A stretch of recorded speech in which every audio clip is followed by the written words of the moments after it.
continuar conversando. Me embananei todo. Pessoal, hoje é dia 18 de setembro de 2014. 16 horas aqui em São Paulo. Deu uma esfriada essa semana. Ontem, né, Brega? Mas não choveu. Mas ainda, não choveu. Continua seco pra caramba. A Marília César, né? Sei. Ela colocou um post de uma oração de Zacarias, né? Eu compartilhei. Eu também compartilhei, que é a oração da primavera, né? Deus nos mande a chuva da primavera. A gente tem tido uma experiência comunitária nas nossas reuniões de domingo, em que em algum momento a gente reserva lá um momento para orar, gente que tem algum pedido de oração. A gente ora, né, irmão? A gente ora. A gente também ora. Mas uma das razões pelas quais a gente tem orado, e com a consciência assim, de que nós não merecemos, mas Senhor, manda chuva, né? E assim, tipo... Faz chover, e não é aquele faz chover da música, né? Aquele gênero, faz chover mesmo água, né? Mesmo, água. Tem orado por isso. Com essa consciência. Às vezes eu penso assim, que Deus tenha misericórdia de nós, né? Porque nós somos certamente responsáveis. Nós somos perdulários, né? A gente abusa dos recursos. Né? A gente abusa dos recursos da natureza, da criação. Nós temos um estilo de vida altamente consumista. E a gente não se preocupa com o próximo, com o que acontece, enfim, com a vida, com o nosso lixo. Então, assim, essas coisas voltam, me parece que estão voltando de alguma maneira. Então, é nesse sentido que eu penso assim, a gente não é merecedor. Então, é misericórdia mesmo, por misericórdia. Enfim, ao mesmo tempo, Brega, eu fico pensando assim, cara, mas tem comunidades e tem regiões do mundo que vivem uma condição de seca, não é de 6 meses, como a gente tem vivido aqui em São Paulo. Né? Não, já são 6 anos, são 60 anos. Né, são séculos. Então, cara, eu fico às vezes conjecturando nessa questão, né? Estou orando por chuva aqui em São Paulo, faz tempo que não chove. Cara, mas tem regiões desse país e desse mundo. E mesmo as regiões que a água sempre foi um problema e eles sempre tiveram que lidar com isso, né? Construindo a partir do que tem, que é pouco, né? Mas construindo aquadutos e meios e modos de irrigação para que a água chegue nas regiões, especialmente as que plantam, né? E para que não falte comida, né? Legal. Ainda não aprendemos muito com isso, não. Não. Queria mandar um abraço para Cris Tosi, lá de Franca. Acabou de mandar um e-mail. Estou por aqui. A gente também está por aqui. Então vamos caminhar junto. Bom, Cris. Sabe que vocês encontraram lá em Arujá? Eu vi a foto. Nós conhecemos ela e o Emerson e foram de um carinho muito especial comigo lá no Nossa Música Brasileira. Fica o registro, muito Cris. Bom. E as fotos estão lindas, né? As fotos que ela tem mandado. Linda. Trabalho muito legal de fotografia. Obrigado, mana. Que bom que você tá aí. Além da Cris, quem tiver mais ao vivo aí, manda um recado, diz que você tá aí. Mande uma pergunta. Aí vai falar, que tema? Daqui a pouco você vai saber o tema. Mas enfim, dê a sua participação, depois o programa fica disponível. O nosso abraço ao Daniel Choi, que não aparece, mas é o cara que aperta todos os botões responsáveis para isso daqui. Você já viu que tem hora que ele aperta um botão e todos se movem? É verdade. Ele aperta e todos se movem. Não, tem bruxaria nessa mesa aí, porque os botões ficam mexendo sozinhos. Mas o Daniel é assim, né? Ele vai mexendo num ponto e os outros se acertam. Mas eu tenho uma pergunta para você que por acaso está ao vivo, além da Cris. Por acaso ou porque quer, né? Ou porque quer. Tomara que seja porque quer. E para o Carlos que está aqui, para mim mesmo. Mas é uma pergunta assim. Nós estamos há 17 dias de mais um processo eleitoral que a gente às vezes reclama pra caramba, mas eu acho que talvez a gente tenha um pouco de memória curta, porque custou muito, né, pra gente ter de novo a possibilidade de a própria população escolher através do voto seus representantes. Custou muito e muito caro para muitos. Isso, exato. Ao mesmo tempo que assim, há muita consciência de que a democracia, a gente fala assim, nós vivemos um país democrático, eu acho que nós estamos engatinhando ainda num processo democrático, Eu acho que o voto direto, ele é um elemento da democracia, mas eu acho que uma democracia ela tem muito mais outros elementos que ainda a gente tem muito que aperfeiçoar. E, enfim, então, mas a pergunta que eu faria assim, faltando 17 dias, esse contexto que a gente tem vivido, na questão da campanha eleitoral, os ânimos muito acirrados, as pessoas assumindo posições de forma muito acirradas. Ao mesmo tempo a gente vive questões econômicas, questões de família, questões de violência, enfim, olhando a sociedade como um todo. Olhando o Brasil, nossa terra varonil, o que você, cara? Aliás, hoje é dia dos símbolos nacionais. Né? É mesmo, cara? Tem uma comemoração nesse sentido. Eu faltei na escola nesse dia que ensinaram isso. Eu li. Eu lembro que tinha o dia dos símbolos nacionais, sei que tem o dia da bandeira. Exatamente. Mas, enfim, a pergunta que nos remetem para esses emblemas, né? Isso. E a importância disso, né? A importância disso. Eu acho que o símbolo, ele traz em si um elemento significativo. Aliás, a palavra símbolo, ela tem uma origem muito bacana, que é aquilo que une.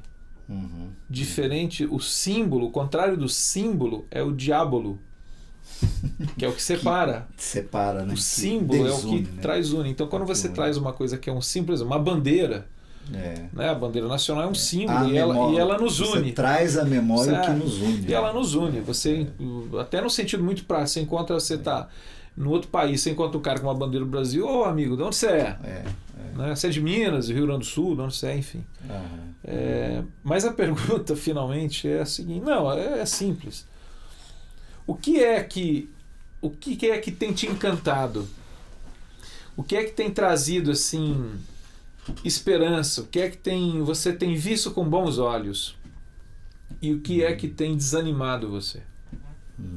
Nessa realidade hoje, eu acho que tem muitas coisas, a gente precisa tratar de tudo, mas a gente vive um momento, eu acho que muito peculiar no país, né? Uma série de transformações acontecendo, de possibilidades, uma série de ameaças, né? A gente tem aí as notícias de catástrofes acontecendo, assim, não catástrofe física, mas assim, de que ano que vem vai ser um ano difícil, e enfim, a pergunta é essa.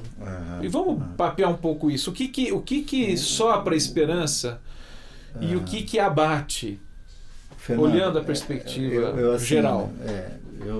Ficou razoável? Não, ficou razoável. Ficou boa. Eu diria, talvez assim, qual é a sensação? Isso. Né? Que nos acomete num momento como esse. Por isso que eu falei que esse é o mais pessoal. Quer dizer, o que o meu coração hoje reverbera. Quais são as percepções, exato, né, que nos acomete num momento como esse. Eu particularmente, e você sabe, a gente chega aqui uma hora e meia antes e a gente fica conversando nos bastidores aqui, eu, o Fernando, o Daniel. Já gastamos muito cartucho.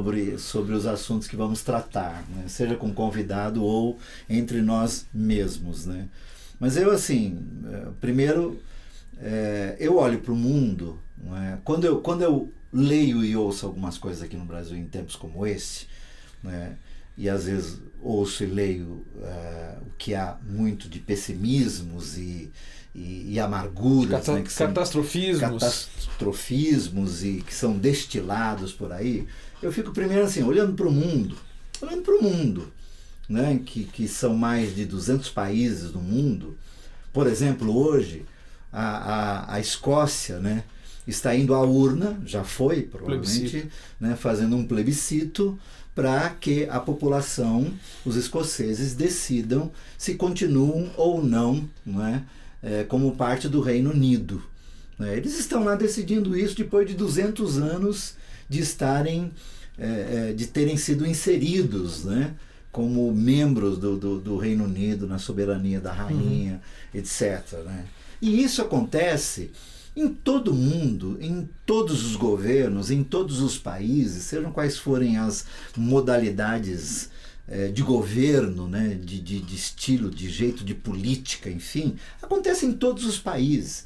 De uma forma ou outra, sejam os países totalitários ou os países democráticos, democracia parlamentar ou república, coisas, seja lá o que vale, em algum momento da sua jornada, do seu cotidiano, da sua agenda política, né? Ou o povo, ou os representantes do povo, ou os instrumentos que os representantes construíram, terão que ser vistos e revistos para se eleger, reeleger, colocar, tirar aqueles aos quais o próprio povo ou esses instrumentos escolheram para gerir, né, o país, a nação, enfim.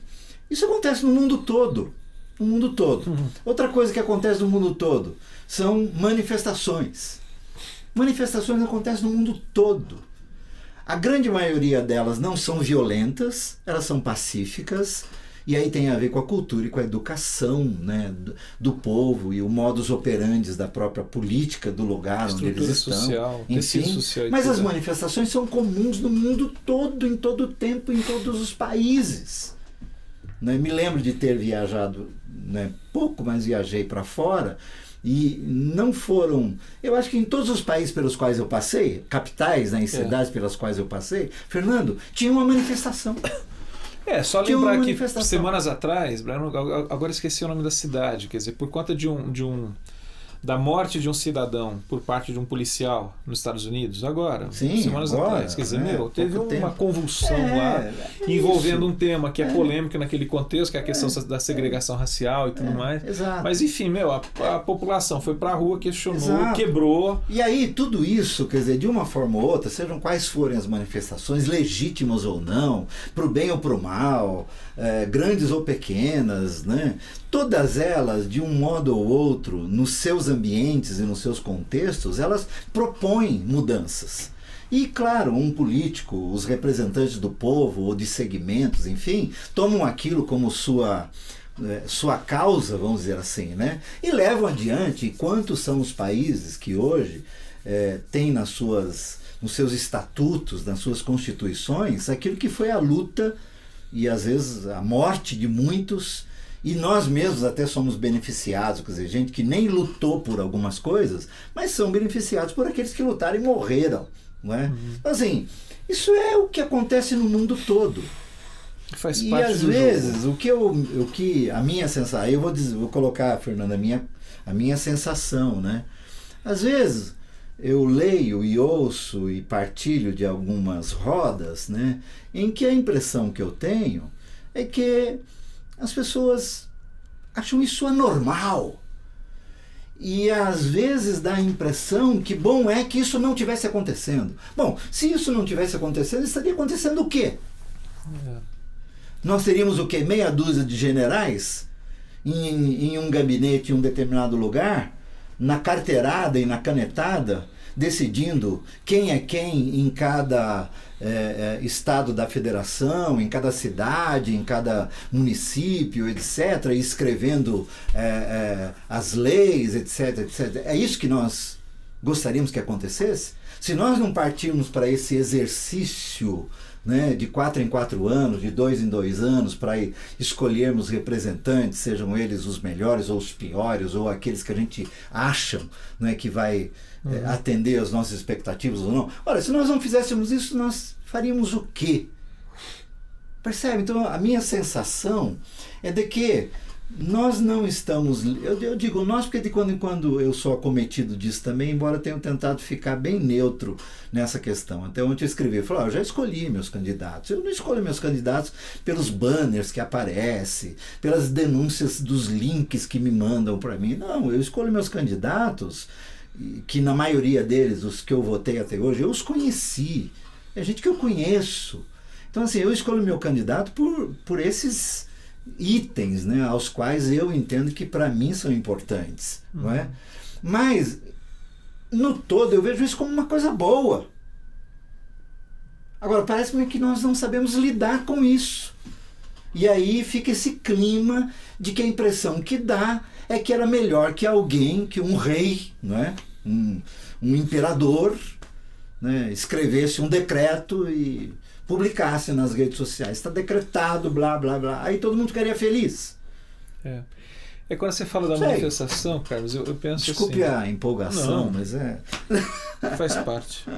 Não, eu penso assim sobre essa questão, você deu um exemplo da questão da manifestação e gente que questiona assim, por que manifestar? Né? Eu penso que geralmente quem quem não se manifesta, ou porque tá acomodado de tal maneira que acha que não tem jeito de mudar absolutamente nada, ou é porque vive numa condição em que os desconfortos não são tão grandes a ponto de mover de tal maneira um grupo social que se vê apertado. Então eu vou dar um exemplo, talvez não sei se seja o melhor. Às vezes você vê aqui em São Paulo moradores de uma comunidade carente ali na beirada da Marginal, ou do Tietê, ou do Pinheiros, que logo cedo, quando o movimento ainda não está intenso, enche a estrada de pneu e toca fogo. E aquilo causa um caos do ponto de vista do trânsito, para a cidade, para trânsito, para período escolar, gente que vai para o trabalho, tudo bem. E nossa, mas ali tem uma manifestação que é pequena, né, mas que causou um impacto. Mas aí o que eu penso assim, caramba, a gente que está, poxa, eu estou indo no carro, no meu trabalho, esse pessoal me atrapalha, veja bem esse lugar. Então, eu estou no meu carro, indo para o meu trabalho, saí da minha casa, tomei meu banho, meu café da manhã, e eu estou passando todo dia por uma comunidade aqui do lado, que mora em barraco, na beirada de um rio, que é quase um esgoto a céu aberto, as crianças brincam ali, não tem... quase que absolutamente. Dormem com os ratos. Não tem dignidade humana. Então, assim, é muito estranho para mim, que estou ali no carro, dizer assim, isso é um absurdo. Porque esse pessoal não vai manifestar. Bom, não sei se eles sabem que pode manifestar em outro lugar, eles não sei se eles sabem quais são os recursos. Ah, mas deve ter gente manipulando esse povo, deve ter. Mas o que eu tento olhar nesse aspecto, Carlos, é isso. Existe gente que faz manifestação por diversas razões, mas algumas pessoas estão fazendo porque assim, a nossa vida ela está insustentável. Não dá para viver mais assim. Né? E eu acho que ainda existe muita gente no país, sobretudo, que vive assim. Agora, você tem outras manifestações que são mais organizadas por conta de sindicatos, de movimentos sociais, de uma conscientização melhor de que a gente tem condição de juntos criar força, mobilizar e gerar transformações e mudanças, ainda que pequenas. E aí, uma coisa assim, que ao mesmo tempo razão, às vezes o meu desânimo da minha esperança é esse discurso, não, mas a gente pode mudar alguma coisa. E aí o pessoal, mas tá vendo, não tá mudando nada. Eu não vejo assim. Eu acho que algumas coisas estão mudando, algumas coisas estão sendo aperfeiçoadas. Sabe assim, um centímetro que você avança é um centímetro que você avançou. Então vamos adiante. Às vezes você consegue avançar meio metro, enfim, nessa caminhada. Aceso numa caverna trevosa é luz suficiente. Eu vejo assim, há um despertamento, há uma conscientização pequena. Por exemplo, 2013 foi o ano daquelas junho, né, dos movimentos, desencadeou todo um processo das pessoas saindo para ruas, que há tempos nós não tínhamos. E aí teve uma série de avaliações e tal, enfim. Seja o que for, o que eu olho assim, cara, deu uma despertada.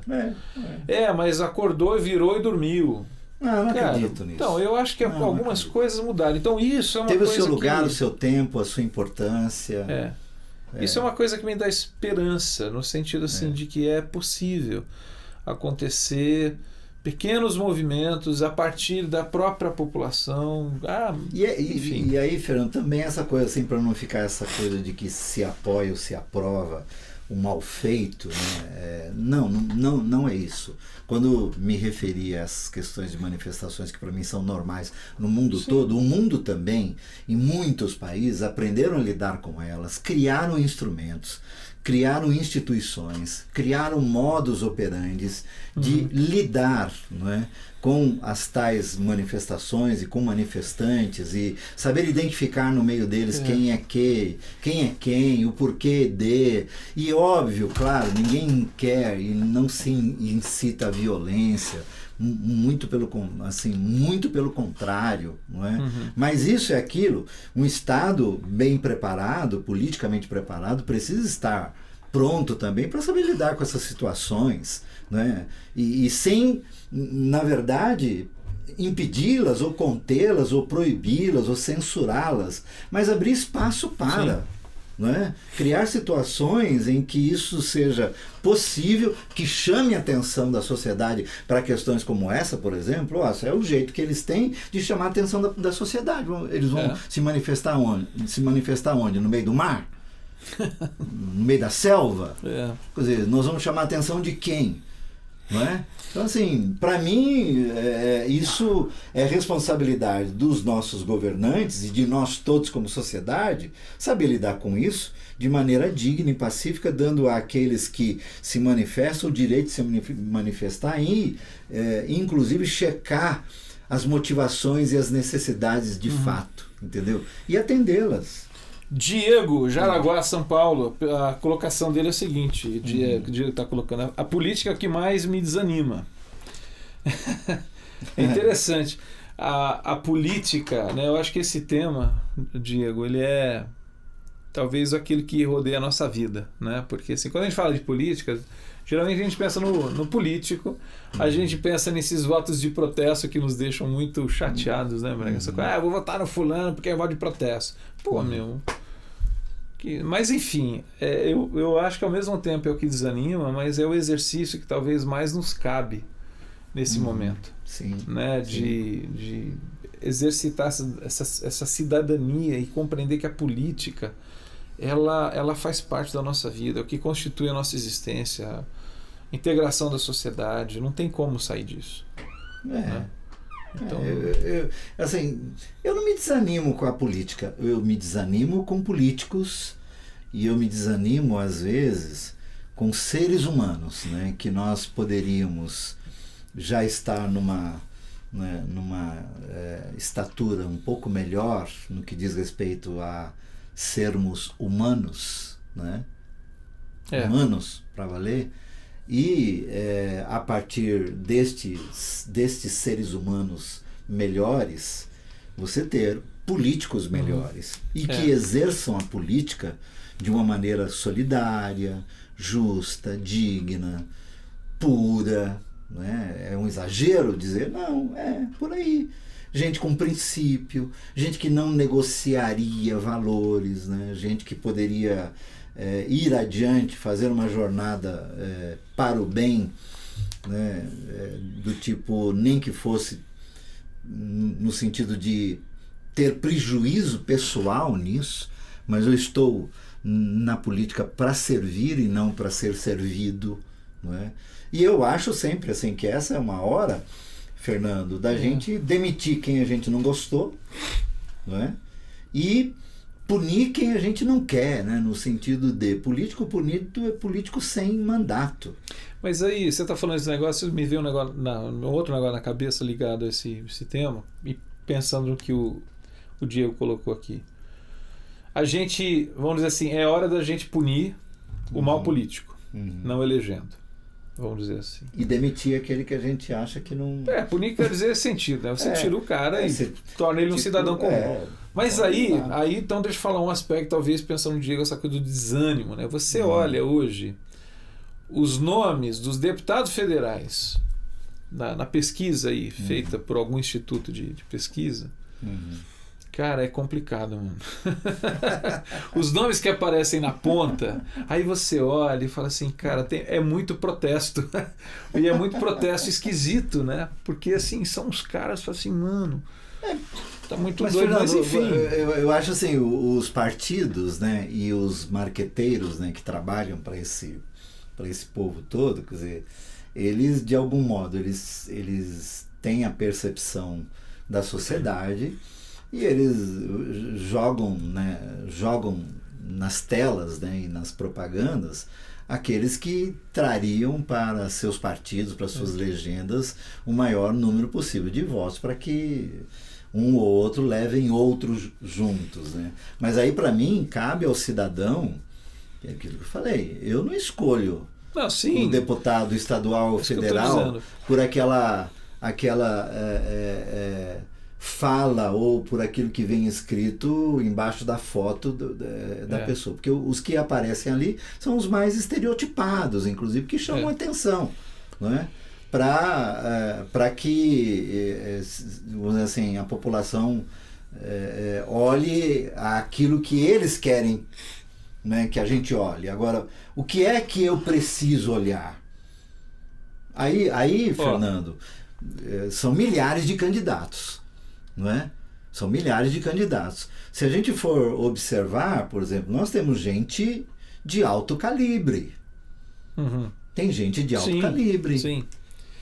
Agora, tem gente conhecida que eu diria assim, são fichas sujas, inclusive, estão jogando com a sorte, né?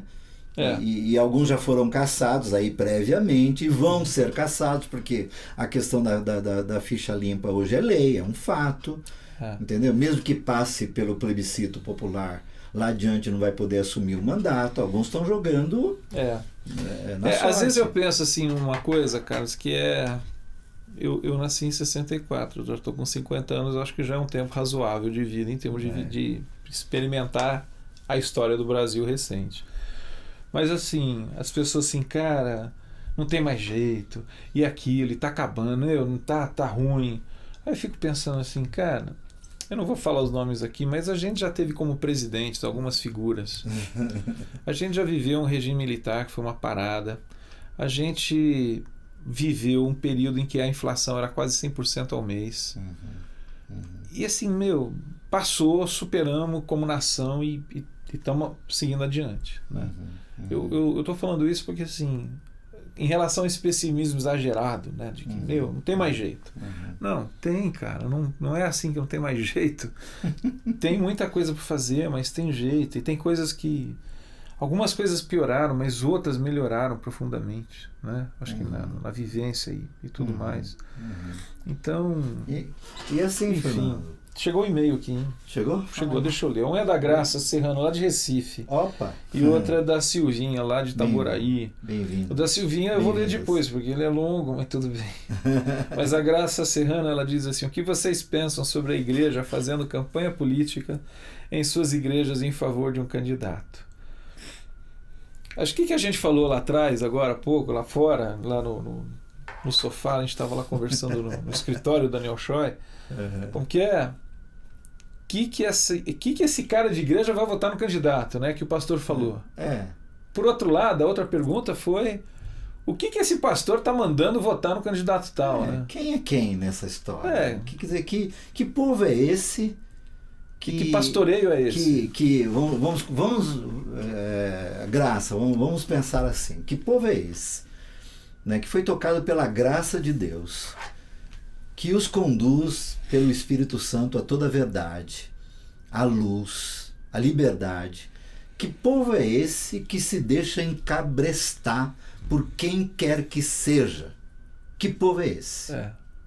Que povo é esse? Não, e outra, uma pergunta anterior seria: que evangelho é esse então, que esse povo ouviu? Que evangelho é esse que faz com que esse povo admita esse encabrestamento? Né? E que líder espiritual é esse? Aliás, a Rede Fale está de novo com a campanha da eleição passada, que era contra o voto de cabresto, contra o voto de cajado, que é exatamente dentro desse tema que a oh, caramba, Graça. A Graça Serrano colocou. Assim, né? Eu não entendo, não admito, nunca me deixei levar e jamais exerci qualquer tipo de influência nesse sentido como líder espiritual. Como líder espiritual, minha responsabilidade é outra. É outra. Então, assim, quem são esses líderes espirituais e por que é que são chamados de líderes espirituais, uma vez que de algum modo estão contaminados e macunados com algum político, com algum partido político, com alguma tendência política ou com algum interesse político? Eu acho que o nome não é líder espiritual, Carlos. Eu acho que nesse sentido, dentro da colocação que ela está falando, ele é um cabo eleitoral. Então, e não cabe à igreja, e é um líder da igreja, enquanto líder, como cidadão, uma coisa. Quando ele se apresenta: eu sou líder de tal denominação, eu sou líder de tal comunidade, e por isso estou dizendo a vocês votar. Não, você não está sendo líder, você está sendo um cabo eleitoral. Outra coisa é eu, como pessoa, lá em algum lugar, numa roda de amigos, eu vou votar. Então, fulano, quer dizer, absolutamente ele tem esse direito enquanto cidadão. Mas ele se revestir dessa chamada autoridade eclesiástica que ele tem e convidar a congregação. Cara, a minha resposta, Grazi, eu sou contrário a isso. Acho que não tem absolutamente nada a ver com o papel daquele que se chama de um líder espiritual e de uma comunidade da fé. E muito menos ainda se há qualquer outro interesse por trás disso. Se a comunidade desse líder espiritual, ou mesmo esse líder espiritual, está levando alguma vantagem, ou alguma promessa, ou anseia por algum cargo, alguma coisa do tipo. Então, quanto mais contaminado estiver, pior ainda. Quer dizer, eu diria assim, sai dela, povo meu. Ó, o Diego aqui, Tiririca e Maluf não desanima vocês? Não, o que Tiririca e Maluf não. O que me desanima é ver os caras são aqueles que, dizendo-se votando em protesto, votam nestes candidatos. Eu acho que o sentimento talvez não é nem de desânimo, eu acho que é de indignação. Né? Do tipo assim... Tipo, outro dia alguém disse assim, eu me divirto no horário eleitoral. Eu falei, não, eu me entristeço. Eu choro. Né? E como já escolhi em quem eu vou votar, eu não estou vendo mais, porque eu não quero ver algumas coisas que eu vi logo nos primeiros dias. Ela mandou um e-mail aqui que é um jornal, vamos lá. Silas Malafaia não me representa, Marina Silva não me representa, João Willis não me representa, Aécio não me representa, Feliciano, ativistas, os crentes não me representam, Ed René Kivitz não me representa, meu esposo não me representa, eu me represento. Se for me julgar, me julgue pelo que eu sou para você, pelo que eu disse a você, pelo que eu fiz a você. Ninguém tem uma procuração assinada por mim para me representar. Todas as minhas faculdades mentais estão em pleno funcionamento, graças a Deus. Não julgue ninguém pelo que sou, não me julgue pelo que nem é. Julgar já é ridículo, julgar todos por alguns, 1000 vezes ridículo. Eu acho que essa generalização, de fato, é um negócio complicado.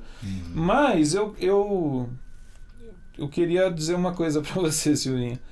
A partir do momento que a gente exerce a prática do voto, a não ser que você vote nulo. Mas quando eu voto assim, o candidato tal, por exemplo, para vereador, que a gente não vai ter eleição para vereador. Votei no fulano de tal para vereador. Aquele fulano me representa. Pode ser que ele não consiga representar tudo aquilo que eu penso, tudo aquilo que eu gostaria.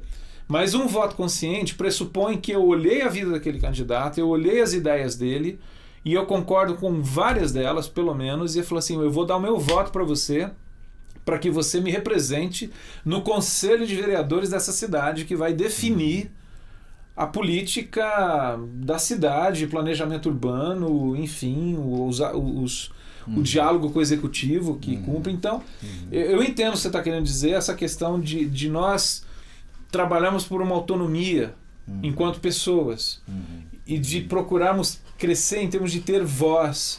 Mas um dos aspectos da nossa democracia é o chamado voto representativo. Sim, não, e eu concordo com ela nesse sentido de ser absolutamente consciente de si mesmo. Do tipo, eu assumo todas as responsabilidades quanto às minhas escolhas e às minhas decisões.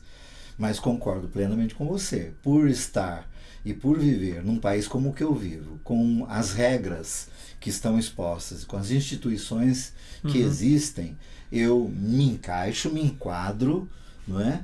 No sentido de escolher aqueles ou aquelas que de algum modo falarão por mim nestas ou naquelas circunstâncias. E para mim a maturidade é em você escolhendo alguém, acompanhar este ou esta na jornada, né, que eles farão nas instâncias onde eles estiverem, e tanto quanto outros, inclusive. Sabe essa coisa assim de eu querer saber quem é o delegado da delegacia da minha região? Tipo, então, servidor público. Eu acho que isso, Brega, de certa maneira mostra, pensando um pouco no que o Diego colocou, eu acho que mostra como que a gente ainda tem que desenvolver e crescer um pouco mais essa consciência política. Sim. Que não acontece só de 4 em 4 anos, ou de 2 em 2, né, porque pensando nas eleições, mas enfim. Tem campanhas diárias. A campanha eleitoral, ou seja, a gente vai entrar em 2015, janeiro, a próxima eleição vai ser em 2016, que é para prefeito e vereador. Mas vamos dizer assim, a partir daí eu me esqueço e volto a viver aquela minha vida, que é do cidadão que está na marginal e cidade se depara assim, putz, estão queimando pneu, parou a marginal, putz, não vou chegar atrasado por meu compromisso.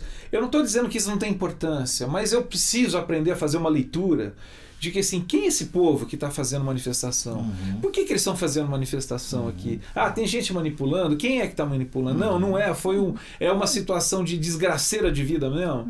Então assim, quem que é o delegado do meu bairro? Ah, eu ouvi dizer que é um cara meio safado, meio corrupto e tal. Então, mas eu tenho consciência disso? Ou eu sou levado a viver cada vez mais o meu mundinho e aí, chegando 3 meses antes de eleição, eu desperto aquela, nossa, tem que votar, não sei quem eu vou votar. Eu conheço pessoas que chegam para mim no dia anterior, cara, você tem um nome aí para eu votar? Eu falo assim, pô, então... Ou então, essa conscientização política. Sim. Né? E a outra coisa, aquilo que você falou do voto de protesto, né? Se a gente está falando de que o voto, de certa maneira, ele é representativo de coisas minhas, eu dizer assim, vou votar nessa figura aqui, que é uma paródia, mas por uma questão de protesto, cara, o voto, de certa maneira, é representativo. Você votar nesse cara, de certa maneira, te representa. E aí eu entendo, e aí é uma opinião pessoal minha, assim, voto de protesto mesmo, do dia dizer assim, olha, não tem jeito, eu não acredito em nada, então vota nulo. Sim. Vota nulo. Agora, sim, a partir do momento, não, eu tenho que escolher alguém, será que não tem ninguém em quem eu vou votar? Eu falo assim, cara, estou te dando meu voto no sentido que eu acredito nisso que você está colocando e vou averiguar, e há ferramentas hoje possíveis. Mas eu não tenho tempo de ficar olhando lá no site do cara, não no site do cara, mas então, tem sites possíveis. Mas aí vem, né, Fernando, são falas e frases que podem ser tidas como falas de efeito, mas elas têm verdades nisso, né? Quem não gosta de política é governado por quem gosta. Né? Então essa coisa de eu não gosto, um monte de coisa que eu não gosto, mas eu preciso. Então, por exemplo, uma dica assim, do que eu acho que é importante numa hora como essa. Tente votar naqueles ou naquelas que de algum modo estão mais próximos de você. Mais próximos de você. É mais fácil você conhecer aqueles que estão mais próximos de você. Por isso que eu falei, eu geralmente conheço as pessoas nas quais eu voto. Algumas não foram eleitas, inclusive, porque não tinham a representatividade que alguns que aparecem e são muito conhecidos, mas não se deixam tocar nunca, né? Mas são eleitos porque tem um nome pesado na legenda. Mas assim, para mim, eu sempre que voto, busco votar em gente que de alguma forma, minimamente, está próximo de mim. Às vezes eu fico me perguntando assim, se eu quiser falar com o meu vereador, eu tenho como?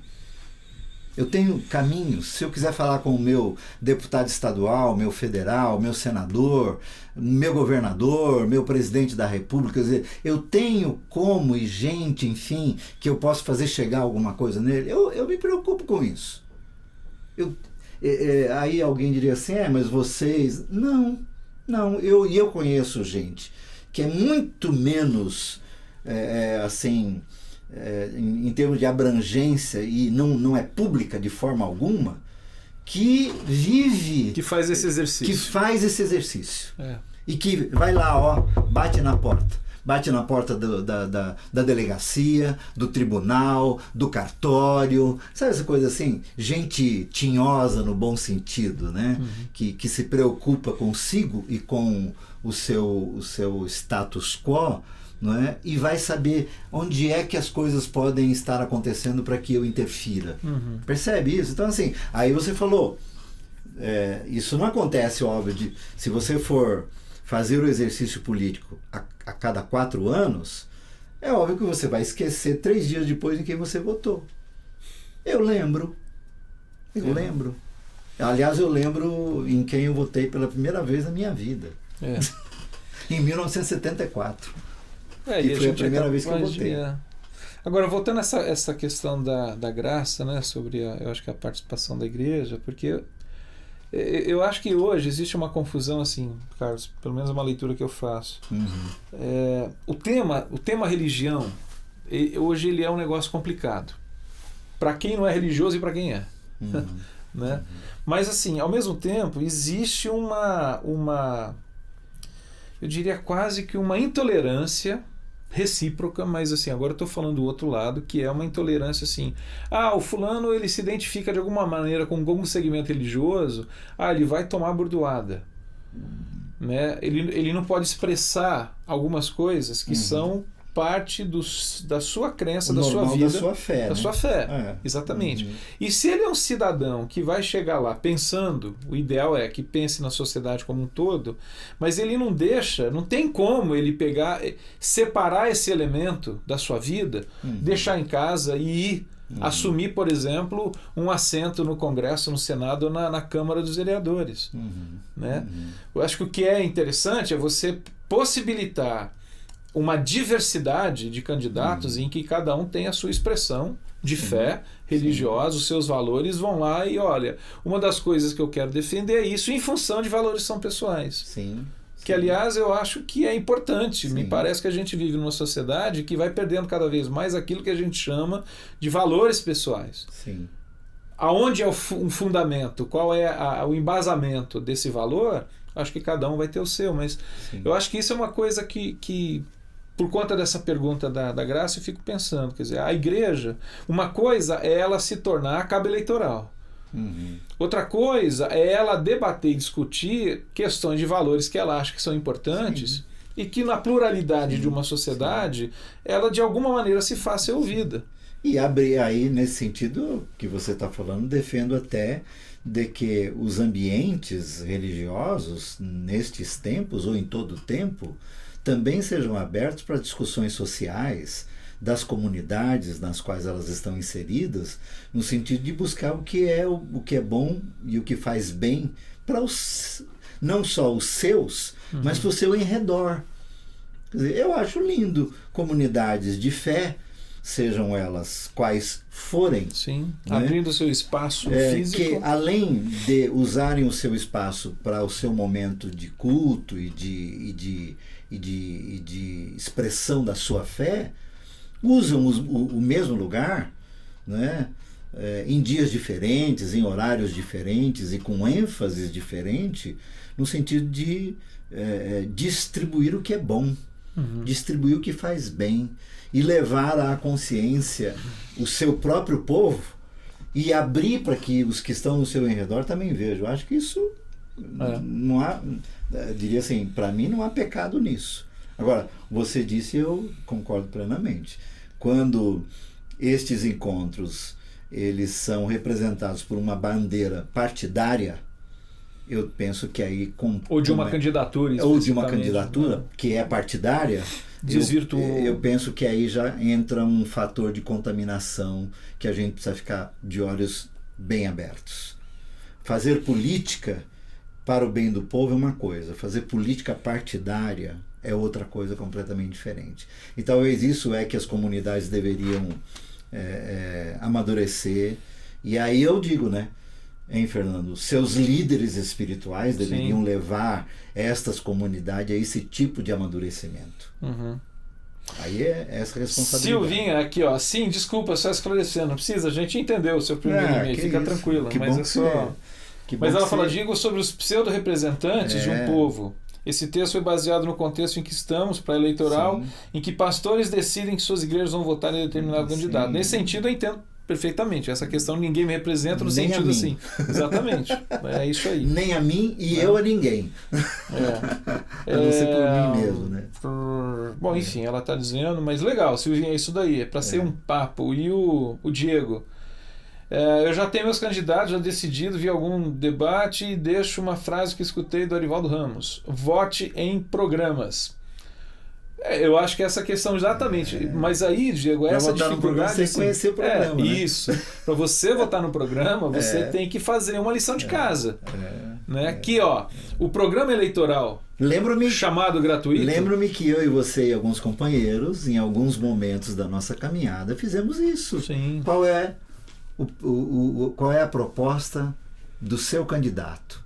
Qual é o programa do seu candidato, sobretudo no que diz respeito ao bem comum, ao bem de todos, à justiça, ao pão na mesa, ao abrigo, à saúde, à educação. Você se lembra disso? Sim. Nós já fizemos isso e é isso aí. Então, mas porque assim, a propaganda eleitoral, ela não informa isso. Não. Né? De maneira alguma, de quase não é do interesse da propaganda eleitoral informar assim, isso. Tem que ir atrás eu acho que... E hoje, Carlos Walter... Qual é o interesse da propaganda eleitoral? Eleger um candidato, só isso, uma pessoa, né? Mas assim, a propaganda eleitoral não trabalha nas entranhas de um programa de um candidato. Então, nesse sentido, por exemplo, se a gente for sair perguntando, né, os institutos de pesquisa fazem a seguinte pergunta, geralmente em quem você vai votar? Né? Aí sai lá no dia seguinte o Datafolha, Ibope, não sei mais quem e tal. Aí você vê o índice assim, a população tantos por cento votaria hoje em tal, fulano. Seria interessante, por exemplo, uma pesquisa, eu acho que já deve ter saído assim, fazer a seguinte pergunta: em quem você vai votar? Ah, no fulano, legal. Você conhece o programa de governo? Você já leu? E aí, depois... Tipo assim, você sabe quem vai ser o vice dele? Sabe quem são os suplentes dele? Sabe que se ele for convidado para uma secretaria ou para um ministério, quem vai entrar é o suplente, e não necessariamente o suplente é aquele em quem eu votaria? Aí o cara fala assim, Carlos, mas você acha que eu vou ter tempo para isso? Meu trabalho que nem um condenado, eu chego em casa cansado e tal. Então, alguns arrumam tempo para isso. Então, né? Mas alguns arrumam tempo para isso, e a grande maioria reclama. Agora eu vou ser chato. Mas passa assim 1h30, 2 horas por noite no Facebook, vendo novela. Pô, vai no Facebook, mas uma noite da semana, você fala assim, cara, eu vou dar uma fuçada na internet. Abre outras janelas. Para ver o que os caras estão propondo. Exatamente. O que está acontecendo. Exatamente. Né? Então, por exemplo, outra coisa, e aí acontecem algumas coisas, por exemplo, saiu todo um debate aí sobre aquela questão da participação popular. Né? Eu vi tanto chumbo virado para essa proposta que foi colocado pela presidente, foi aprovado e tá, não, estão querendo venezualizar o Brasil e não sei o que. Eu falei, as pessoas não sabem do que se trata. Tanto que a Aliança Evangélica Brasileira, como é que chama agora? Agora é Aliança Evangélica, né? Sei mais lá, os irmãos lá. Mas eles fizeram um documento muito bacana, que é assim, uma voz que representa, de certa maneira, uma parcela, um segmento da igreja evangélica, até mais tradicional. Né? Uma cartilha legal. Então, assim, as pessoas criticando, batendo, vocês não sabem do que se trata isso.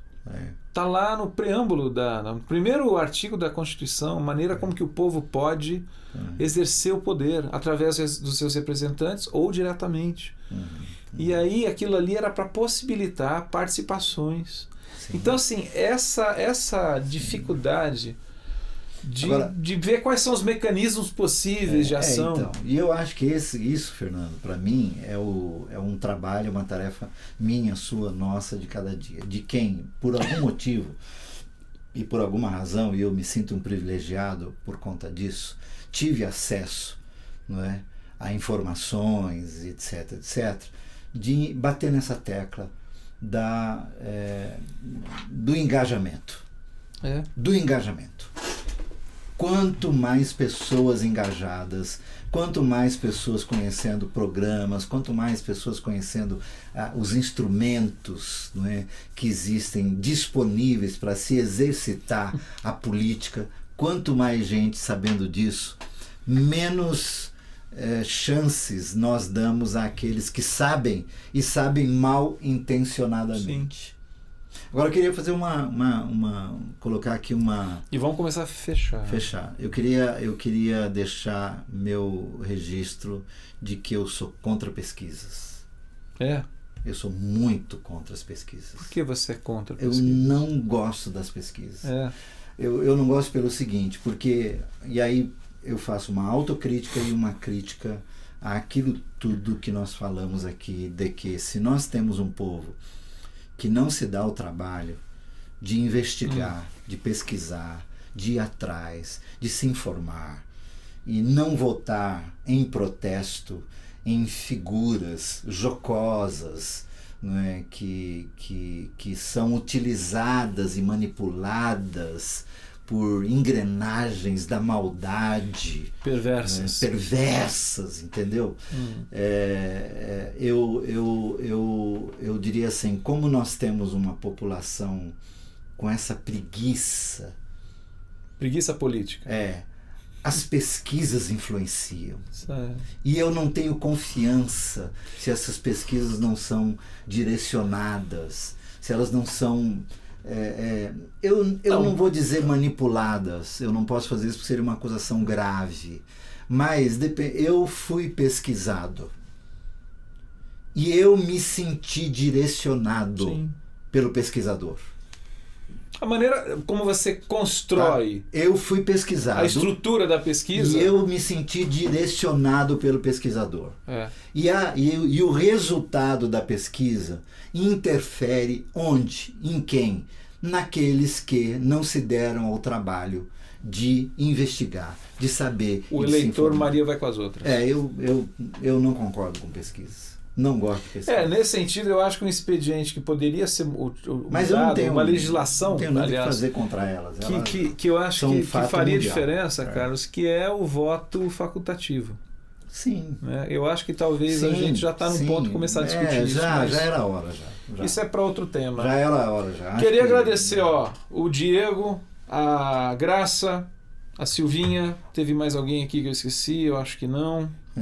Enfim, o pessoal. A Cris, lá de Franca, que mandou um e-mail no começo. Obrigado pela companhia.